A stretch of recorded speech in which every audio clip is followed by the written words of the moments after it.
Your first record, called Age to Age, took off. What was it like managing the fame that came with that, and being a Christian? Well, I think I never, I just have a different view of, I mean, for you to say fame, I think because my creative side, you work the best creatively if you live in the moment. So you and I walk into this room, and you bring you, and I bring me. I don't bring a record with me. I just bring myself. And we might have a conversation. I would never bring up the fact that I sing, because we're just being two people. And so when Age to Age became very popular, I did a lot more travel. Loved that. I got to play with amazing musicians and really started touring back and forth across the U.S. and Canada, and then eventually around the world. But I just loved all the opportunities to be with creative people.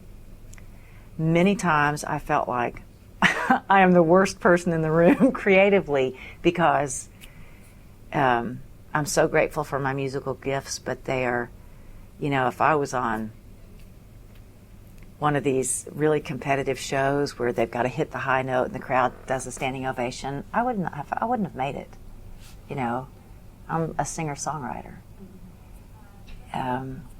But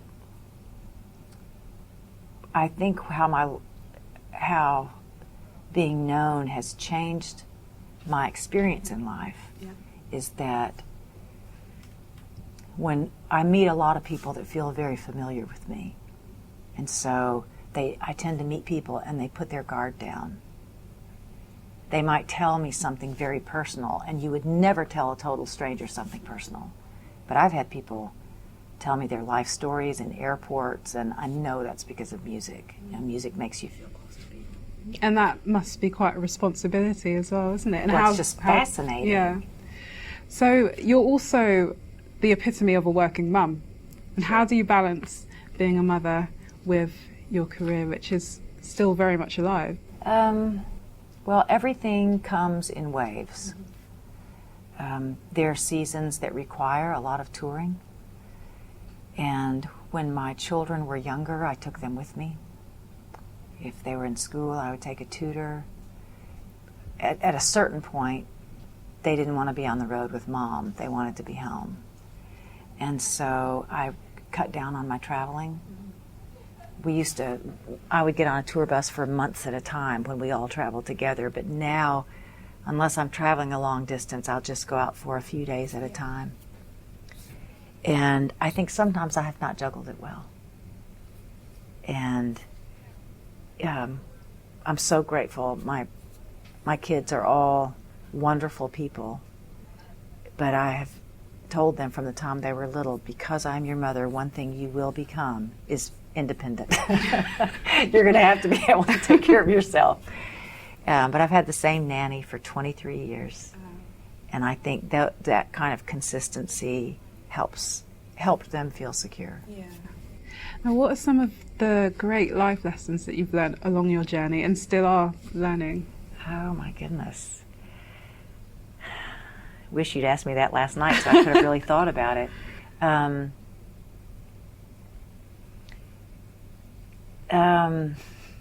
Great life lessons. The power of forgiveness. Wow. Is an incredible life lesson. And that sometimes the hardest person to forgive is yourself. That the love and mercy of God is attractive to everybody. And so it's important when you're communicating that with people to not clutter up the message with all of our own personal baggage, and that every day is a gift.